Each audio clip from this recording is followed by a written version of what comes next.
สวัสดีสวัสดีตอนเช้าพี่น้องตื่นมาแต่สดเช้าพี่น้องเลยแตงอยู่พวกกินอีกแล้วพี่น้องปลาขาวปลาน้อยแตงอยู่พวกกินดังฝืนดังไฟพี่น้องเล่นเข่าไว้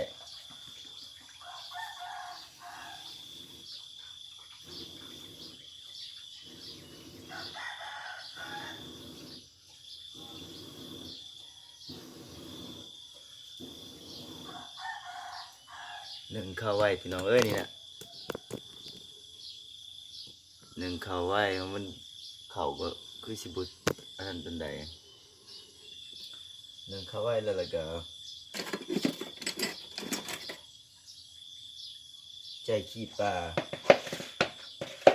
เมื่อนี้ถึกลงจังหันอีกพี่น้องเอ้ยยุ่งขนาด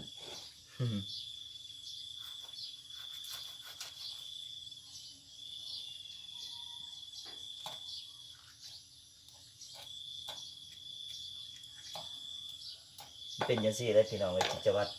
ประจำวันนะพี่น้องบางมือกับท่านบางมือกับบ่ท่านพี่น้องเองต้องได้ตื่นแต่5 โมงยามไห้น้ำหน้านี่แห้งกระติกเนาะพี่น้องยามไห้ยามหน้ายังได้ตื่นแต่เช้าพี่น้อง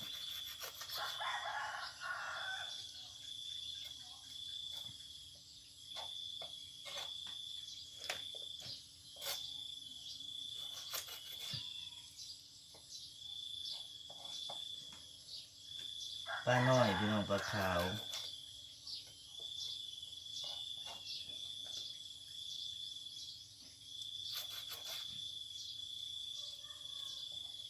ถึกลมจังหันอีกพี่น้องวันนี้นะถึกลมจังหันอีกได้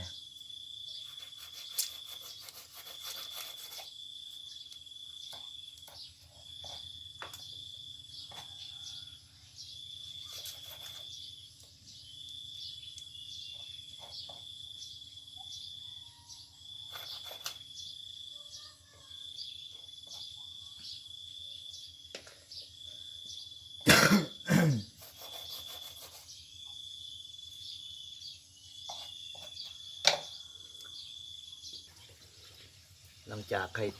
ใจคิดปลาแล้วพี่น้องล่างก่อนไปเนี่ย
วุ่นขนาดได้พี่น้องไอ้ตื่นแต่เช้ามามันแบบส่วนร้ายบนเทือกบุทันนะพี่น้อง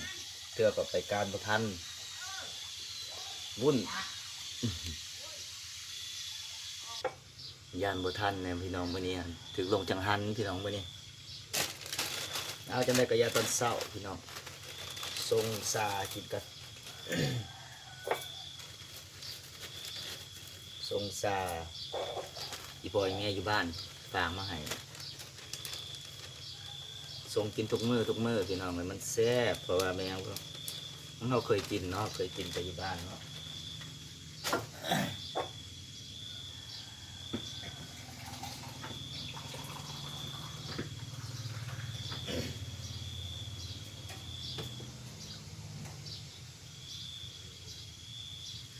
ซา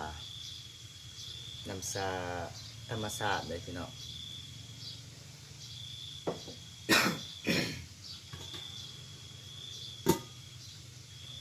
ย่านบ่ทันลงจังหันย่านบ่ทันลงจังหันพี่น้องเอ้ยถึกลงจังหันมื้อนี้นะลงจังหันลงเทรนมื้อนี้ย่านบ่ทัน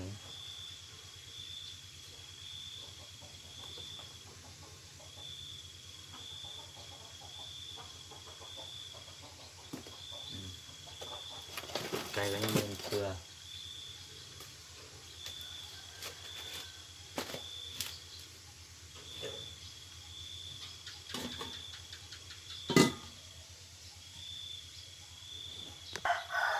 เป็นจังซี่ได้กิจวัตรประจำวันพี่น้องอันแรกเขาก็ทอดไข่พี่น้องเลยทอดไข่ลงจังหันแล้วตอนเช้าแล้วทอดไข่พี่น้องทอดไข่ลงจังหันตอนเที่ยงแหละสิแกงมาใหม่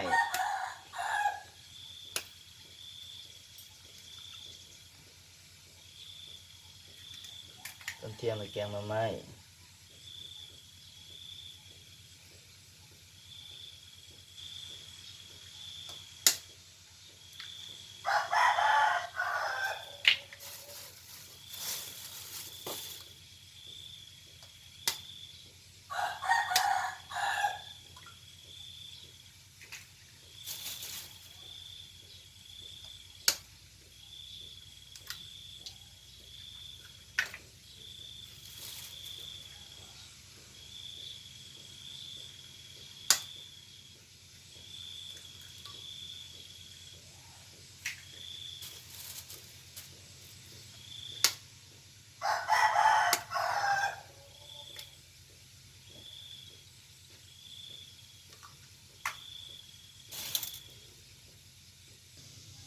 มีแต่ผู้ชายในเฮือนนะบ่มีไผ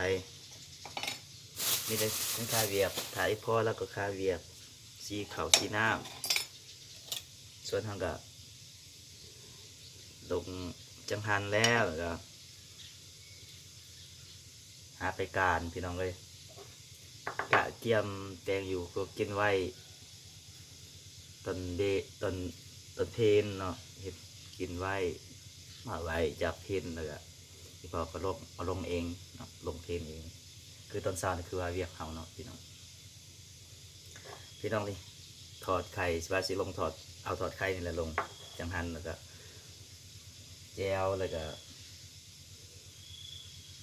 ปลากระป๋องนั่นแหละ ว่ามันมีหลายคนอยู่พี่น้องจังหันคำวัดนำกันนะมีอยู่3 ครอบครัวเลยพี่น้องมาแล้วก็เอาของกินมาร่วมกันแล้วก็ยาคูเพิ่นก็มี3 องค์มียาคูองค์หนึ่งมีโจน้อย2 องค์พี่น้องในคำวัดทุกเดือนเลยพี่น้องแต่ละเดือนเนี่ยทุกๆเดือนนะพี่น้อง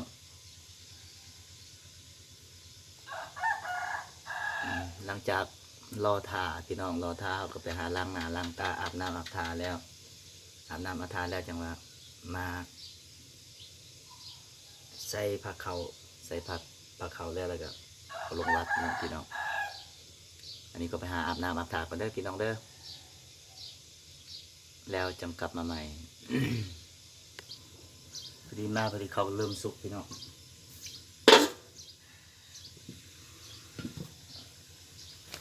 เริ่มสุกแล้วได้ยินยาคูเพิ่นตีโป่งแล้วเด้เพิ่นทำโป่งนะ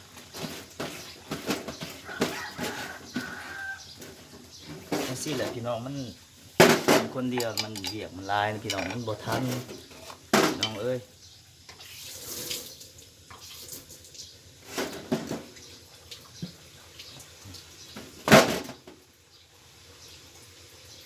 ค่อยทันเบียกมันได้เทื่อเบียกน้อยก็มันก็แบบสับสนนะพี่น้องแบบ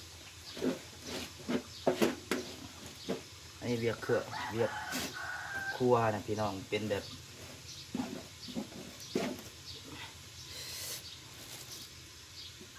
ครัว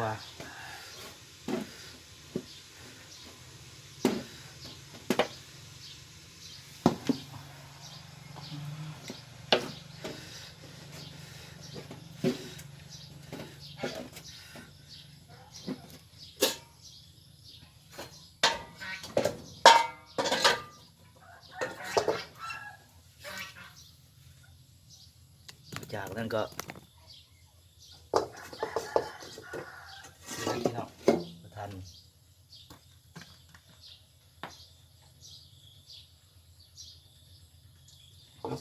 นี่ยังไงโอ้จับทั้งสีอันนั้นเลยจับสี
พี่น้องเกือบประทันพี่น้องเลยดิพี่เขาช่วยเขาก็ยังประทันอันนั้นสามพี่น้องเลย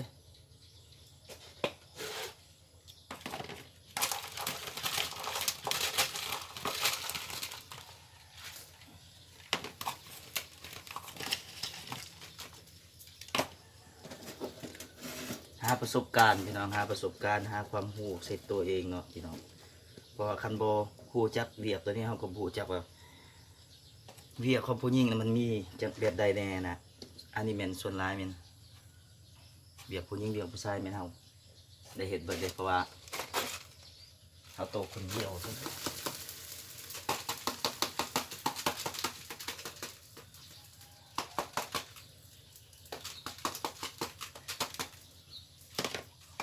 คือการหาเงินนั่นแหละพี่น้องคือการเห็นงานนั่นแหละเห็นงานเพื่อหาเงินกับเห็นงานเพื่อหาประสบการณ์นะเห็นงานเพื่อประสบการณ์ดีกว่าได้พี่น้องเพราะว่าเรื่องการเฮ็ดงานเพื่อหาเงินอ่ะสิได้เฮ็ดงานทุกตลอดชีวิตเลยเพื่อได้หาเงินตลอดชีวิตการเฮ็ดงานเพื่อประสบการณ์เฮ็ดงานเพื่อความเฮียนรู้นี่คือว่าสอบติดนี่แหละเขาเอาไปประยุกต์จักใส่อันเป็นเบี้ยเขาประจำวันเขาได้ตลอดเลยพี่น้องพี่น้องเขาลงจังหันกันเด้อพี่น้องเด้อหากกลับมาแล้วก็สิลงคลิปเฮ็ดคลิปแต่อยู่โคกินใหม่นี่แหละพี่น้องพี่น้องบ๊ายบายกดไลค์กดแชร์กดติดตามนี่เด้อซองคอนสวรรค์คนบ้านนอกครับพี่น้องเนาะลงจังหันกันพี่น้อง